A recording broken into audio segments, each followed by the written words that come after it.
All right. Thank you, everybody, for joining the Facebook Live today with Dr. Judy, Jasek, and Matt Rowe of ParsleyPet. So, I got to get all my stuff together, Judy. I'm getting close. I'm glad you're running the show, because if it was up to me, we'd be in trouble. It was right there. 2 seconds. All right.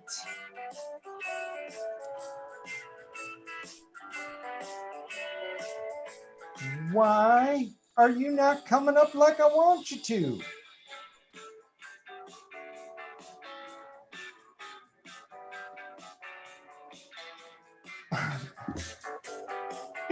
Thank you, everybody, for bearing with us right now as I'm fumbling around on my computer trying to find this.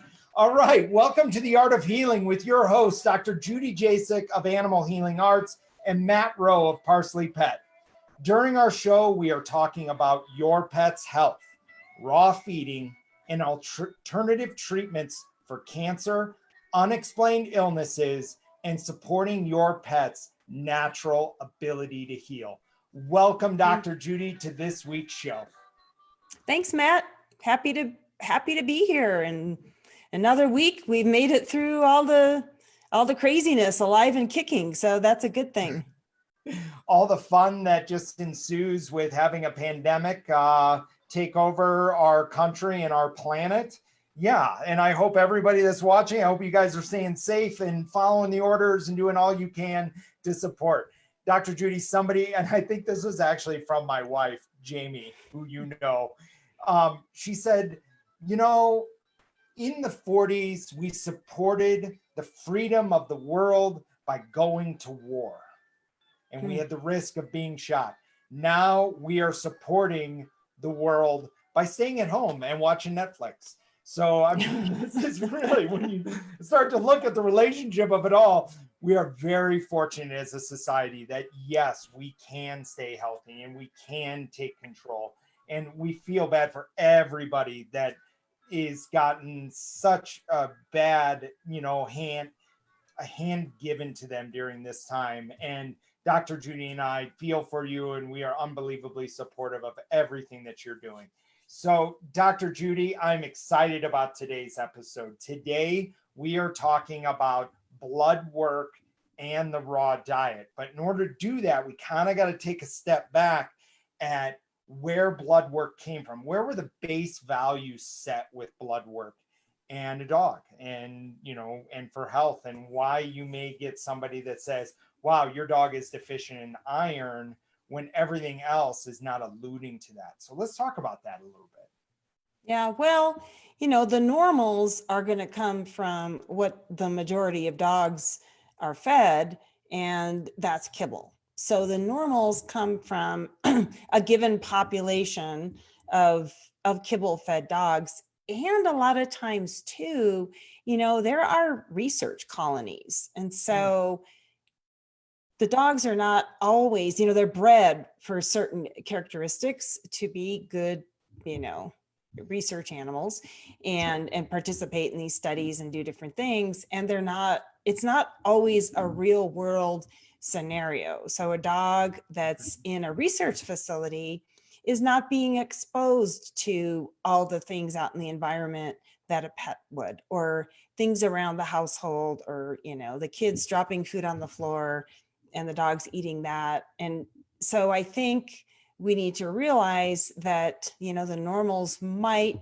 have been set based on, dogs that, that aren't living exactly the same life that our pet dogs are, and certainly not being fed a raw diet. Okay, so do you feel that a raw diet, we could have different blood work values coming off a raw diet, even though the dog is showing to be healthy? Yeah, we definitely can. And they're not huge. I definitely do look at blood work, and I do think it's very valuable. But I think we also have to look at the whole picture. So one thing is kidney values. So we will very commonly in both dogs and cats see kidney values go up a little bit in, in raw fed pets. And, so I see that, but it's just a couple points. It's just a little bit out of the normal range.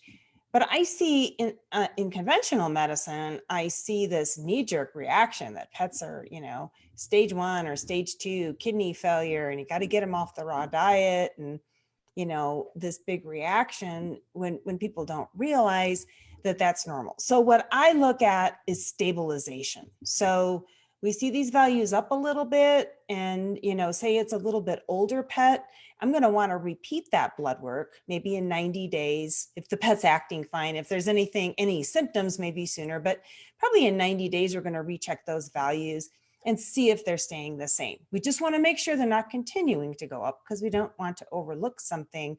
But when we get these slight elevations, sometimes, and they'll stabilize, that's the normal for that pet. And if the pet is acting okay, then we don't really have any need for concern. Do you think the knee-jerk reaction comes from a conventional veterinarian hearing that the dog is on a raw diet? Yeah, I think that's part of it. I think it's a couple of things. I think one, in conventional medicine is so locked into like these normal ranges. Like, if there's one point out, and I don't even know, I don't do this whole disease staging thing because I look at the pet and how is the pet doing. And right. Conventional medicine, they like to put a name, they like to put a level, they like to grade things. And so I'll hear this stage 1 or stage 2 or 3 or 4, like kidney disease or different types of cancer. And so conventional medicine likes to put things in boxes and likes to give things labels, and they want to give a diagnosis, because when they give a diagnosis, then they can prescribe a treatment, both pharmaceutical and diet. They can prescribe a prescription diet. And where does that information come from? It comes from the prescription food companies that say, right, stage 1 kidney disease, you do this, or stage 2, you do this. And so what people hear, they go in, they see these kidney values are a little bit elevated. A lot of times they're told, well, it's because of the raw food. And not only that, but you better get your pet on this prescription kidney diet, to spare its kidneys. Where really they're fine. Even with some, kidney elevations, even a little bit beyond, but what I think we normally see with raw, they're still fine on the raw diet. They really are. And until it becomes advanced, and we might want to start restricting phosphorus and different things like that. But for early, like in older pets where, okay, their kidneys aren't functioning as well as they did when they were 2 or 3. Sure. And those values are up a little bit. Again, as long as they're stable, they can do fine on the raw diet. Yeah, and that's something we noticed at ParsleyPet when we check minerals is, a dog may be elevated in some cases, but from viewing and from the interpretation of actually viewing the animal, the vet is showing us that there's nothing wrong. The vet is not showing any signs of kidney failure. The dog is, did I say the vet is not showing any signs? You did. Okay, thank you. I meant the dog is not showing. You guys are so interdependent related with dogs that I just crossed, but that's not correct. So yes, dogs are not showing any signs of kidney failure, or dogs aren't showing any signs of anemia or iron deficiency in their bodies. And we see that raw diets are more bioavailable for the actual dog. And so they are absorbing the nutrients at different values. Although maybe elevated slightly, it's definitely not at a dangerous level, but it's stabilized just like you said. So you were telling me a story before we got on about a puppy that you recently saw. Yeah, so this puppy ended up getting sick, went in, vomiting and diarrhea. Okay. Went in. Of course, it was all blamed on the fact that the puppy was eating a raw food. But one thing that came up along the lines of the blood work discussion, and I haven't seen the lab work, so I don't know exactly what values they were looking at or how out of range they were, but this pet parent was told that her puppy was anemic and that it was because of the raw food being too low in iron. And I was like, what?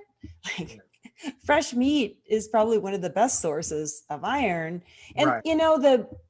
The other sad thing about that is that they could be missing some other underlying problem. If this puppy truly were anemic and they're just saying, oh, the diet is deficient in, in iron, or, whether, I don't know whether it was the hematocrit was low or what values were low, but they could be missing some other underlying problem in this puppy. Maybe it's not absorbing its food correctly. There could be some, because that should not be an abnormality associated with the raw. They just write it off to, oh, it's because of the raw, you just need to change the diet. But there could be some other underlying issue going on with this puppy that they're then not addressing, because they just, it's just the knee-jerk reaction is to blame the raw food. Yeah, and you look at iron has some mutual dependencies like magnesium. So what keeps iron from absorbing? If vitamin C levels are low, iron will not absorb inside the body. So how do you read a blood chart? So I'm at my veterinarian. I see the Bloodwork Report. What should I be looking at on that report?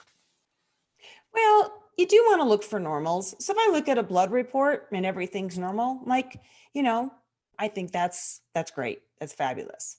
When we start to see things, moving out of the normal range a little bit, either too high or too low, I look at, first of all, level. Like, liver enzymes, a great example. The liver is a very dynamic organ. It's always processing things, right? Anything you give your pet, and this includes supplements. And I'm becoming a pretty firm believer that some of our supplements can cause some fluctuations in liver enzymes, not even because they're doing liver damage, but the liver's just doing its job. It's processing these things.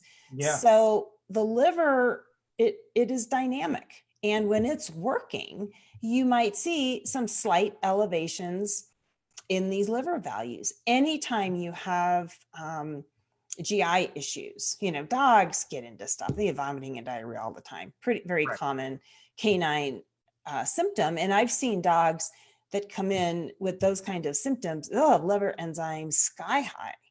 And I always, you look at everything that's going on. Okay, this dog is clearly sick. Maybe that's why the liver enzymes are elevated. You recheck them in 2 weeks after the current symptoms have resolved, and they may just come back down to normal.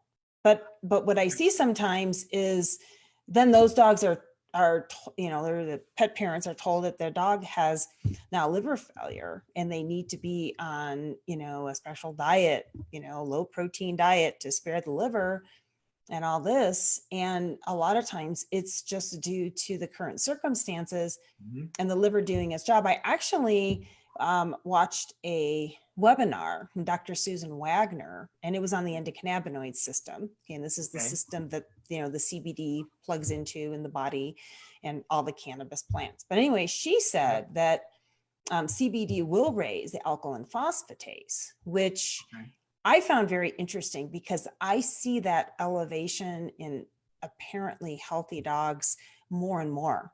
And, other plants also have these endocannabinoids in them. And so that really got me thinking that when we see an elevation in the alkaline phosphatase, the pet's otherwise healthy, to really look at what are the pets taking. And it's not that those things are wrong. Again, this is just the body processing these substances that the pet is taking. It doesn't mean that there's liver damage. So this would be the other liver parameters are normal. But again, we want to do, repeated blood work. Are the values, stabilizing? Are they going up and down? You could even remove the supplements for a couple of weeks and retest if you really wanted to prove if that was the case. But that's a great example of, okay, normals are not taken into account potential cannabis use, right? Which has become very widespread and has a huge health benefits. And we want our pets to get the benefits from that, and not be panicking because we see, some of these enzymes elevated. So we really have to look at the whole picture. So alkaline phosphatase, did I say that correctly? Yes. So alkaline phosphatase, prior to CBD, when did you see that elevated in a dog?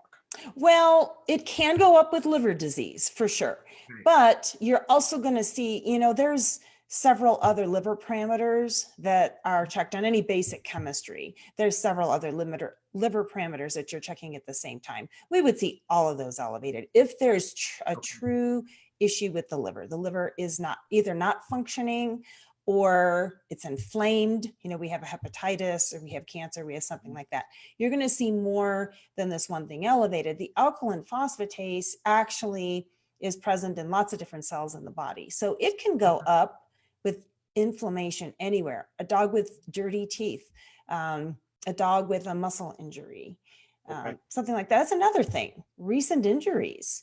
You have a bruise. I mean, come on, dogs are rough and tumble and they're body slamming each other, all this stuff all the time, right? And a good bruise or muscle pull or something like that, that could change some of these enzyme levels temporarily. Probably the one hallmark or the elevated alk phos is a kind of a hallmark elevation for Cushing's disease, which is an overactivity of the adrenal glands. So you'd want to, take notice of that. But again, you ask, how's the pet feeling? So with Cushing's disease, which is an overactivity of the adrenal glands, and the cortisol level goes up really high. So the adrenal glands are producing too much cortisol.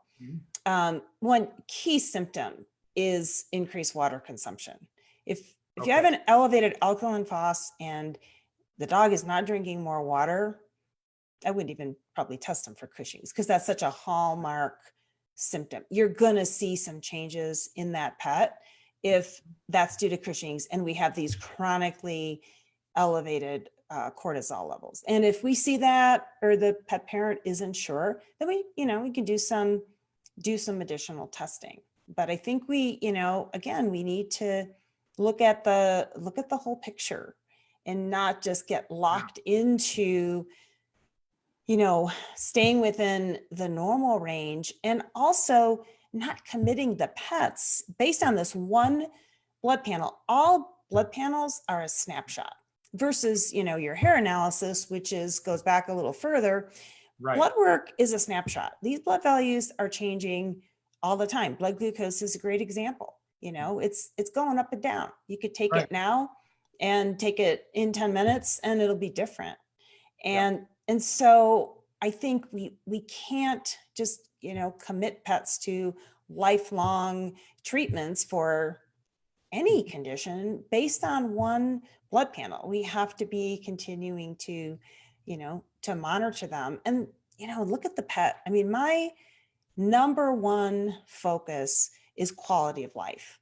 I want to see my patients enjoying life. Are they going for walks? Are they playing? Are they interacting with their families? Do they have a good appetite? Are their stools normal? If all these things in life are normal and we have some blood work that's a little off, I am probably going to just say, let's just monitor this for now. Because if there's something really serious going on, we're going to see a progression. So it could just be something transient, and by the way, these lab tests are not 100% either. We hear a lot about this with the coronavirus. These lab tests are not infallible. There can be laboratory errors too, or sometimes the way the blood is processed, or how long did the blood sit before it was spun down? And there's a lot of variables and things that will influence these blood tests. So if I see an abnormality and it's just not fitting, like I'm just not seeing a sick pet present, I would say, let's just recheck this in a couple of weeks and just let's see what it's doing before we get too excited about committing the pet to some disease condition. Let's recheck it, because if it's early in something and it's progressing, then that'll show up. And if it's transient, then it'll normalize, and we've avoided treating the pet unnecessarily. So in any time you have a blood value that's gone out of whack, your recommendation is to not panic, make sure that the dog is stabilized, remaining healthy, observe them, and then retest again in 2 to 3 weeks. Yeah, if we have one value. Now, if you have like all of the liver parameters are very high, or all of the kidney values are very high, then I'd say we probably want to take some other steps and maybe do an ultrasound, take a closer look at those organs. But if it's just like one value seems a little out of whack and there's no other evidence supporting a problem, then and the pet's acting healthy, then I would absolutely feel comfortable waiting a couple of weeks and retesting. Yeah, and that's the quality of life thing that you had mentioned. And also, I think it's very important to take a look at what supplements have you started to give. If it's new in that regime, where might the dog receive an overabundance of, did you recently start CBD, a new CBD product that might be more bioavailable, that's causing that alkaline phosphatase level to increase inside the pet. So really assessing, I mean, as the pet parent, you have 100% control of what goes in your dog. And so really take a step back and say, okay, what did I change? What did I do different before I go into, I don't want to say the word panic, but I mean, anytime a loved one is compromised, we tend to want to fix it right away. And we want them to get back to that quality of life. But sometimes taking that deep breath, if you don't notice all of like the liver values elevated or the kidney values elevated, if it's just that one, is take a deep breath and say, okay, let's see what I've changed.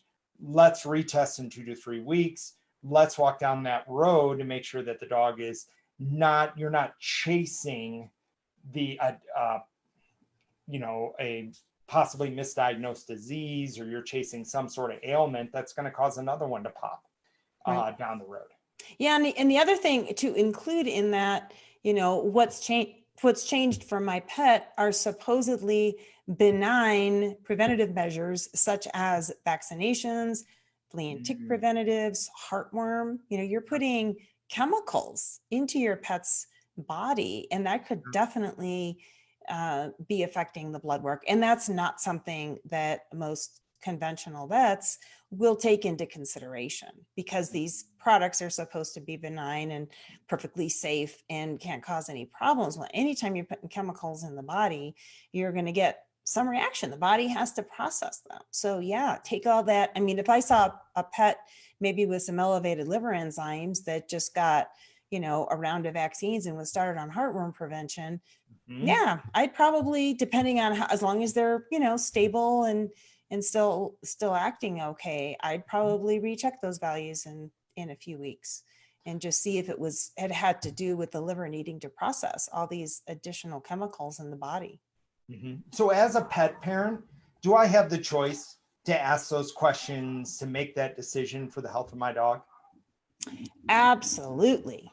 And you should, and all pet parents should, because you are the primary advocate for your pet. You do not have to do what your veterinarian says. And if you don't like what your veterinarian recommends, go someplace else. You should not, you should not be bullied into doing things for your pet that you don't feel good about. There's nothing that your veterinarian can require you to do or give your pet, regardless of what they may say to you. So taking that deep breath, taking a step back and saying, either I'm going to get a second opinion or I'm going to do some research. I'll get back to you tomorrow in regards to what you're talking about. Or being able to ask questions in regards, or share, we saw that was elevated, but this is what I changed in the last week or 2 weeks to their diet, to their supplements, to, adding CBD to their world and that type of stuff, to give more of a whole picture, because like you said, you are the primary caregiver to your animal, just like our children. We are the primary caregivers and we live with them every day. And so, and now that we're at stay very at home, closely now, right? yeah, very, very closely. Yeah, I know, when my guys are, acting right, or something's wrong, or they're not, their bowel movements are different. I mean, that's the thing with today, is we are getting very close inspection of our dog's health at, hour by hour, where our vets don't. Right. And just, simply say you want to get a second opinion too. You also have the right to do that. No veterinarian should be insulted by that, or and again, if they are, that's their problem. You have the right, if something just isn't sitting well with you, or you just would like to hear what somebody else has to say, go get another opinion and see what somebody else has to say, because veterinarians have different backgrounds and different experiences. And if you are giving your pet some more natural supplements, then find a veterinarian that's a little more familiar with giving those supplements. Or if you're feeding raw, find a veterinarian that's familiar with raw feeding and the effects that that can have on the blood work. And ask some questions, do some research. Of course, there's good and bad information out there, so you need to be careful about that. But I think anytime you get a cut and dried, this is the only approach kind of answer from your veterinarian, I definitely would at least get a second opinion. Yep, absolutely. And the good part is you can actually have a conversation with Dr. Judy. She's running telemedicine appointments. I mean, if you go to Animal Healing Arts, APHV, did I get that right? No, it's AHA. AHAvet.com. AHAvet.com. You can definitely book an appointment with Dr. Judy and really get that second opinion if you don't like the answers that you're receiving. Maybe that answer is absolutely right. Maybe that vet, and most likely they're correct, but it doesn't hurt to have another conversation with somebody else that may look at it from a different angle. Right. Absolutely. And, like I can do a phone call, I can get the, any lab work sent over. Everything's digital these days, and I can take a look, and we could just, have a phone conversation about, what I think is going on. And ultimately, the pet parents need to decide what information rings true for them and what they feel is best for their pet. You're the ultimate decision makers for your pets. Seems right. Well, Dr. Judy, thank you so much for the show today. And thank you for going through blood work with your pet and discussing the different values and how raw feeding can throw it off a little bit. So thank you again. And I hope everyone out there is staying safe and healthy. And I hope your pet is remaining safe and healthy through this time. And I hope they're receiving a lot of walks. So many walks. I mean, that is like their number one thing. You have made their day when you can do that. Yep. Yeah. They love that exercise and that, interaction. And if anybody out there has had any, experiences like this with blood work, shoot a question over, and, we can address it. If you've had some confusion over elevated or decreased blood values on your pet, and, you'd like us to maybe talk a little more specifically, send us over a question, and we can bring that up on a future show. Yeah, absolutely. So definitely put any comments or questions underneath in the comments section on the Facebook Live, and we will do our best on answering them all. So thank you so much again. And please follow Dr. Judy at Animal Healing Arts, AHAvet.com. You can follow her newsletter. She writes an incredible newsletter all about her adventures with hiking and pet health and everything with it. It is one of my favorite newsletters I actually get to read. And so with all of that, definitely like Dr. Judy. She's got her own Facebook page, Animal Healing Arts, AHAvet.com. Or you can also follow us at ParsleyPet, ParsleyPet.com. Click the like button down below and like this post, or follow us on Facebook. So thank you again, Dr. Judy, for all of your wisdom and support that you're giving so many incredible pet parents. No, thank you, Matt. Thanks for hosting the show. Really appreciate it. I'm so happy to do it, and this is probably one of my favorite parts of the week is to do the show with you. So thank you again. So definitely like us on Facebook, like Dr. Judy on Facebook, and book your appointment with her to get a second opinion or even that first opinion. She is an artist at her craft. Bye, everybody. See ya.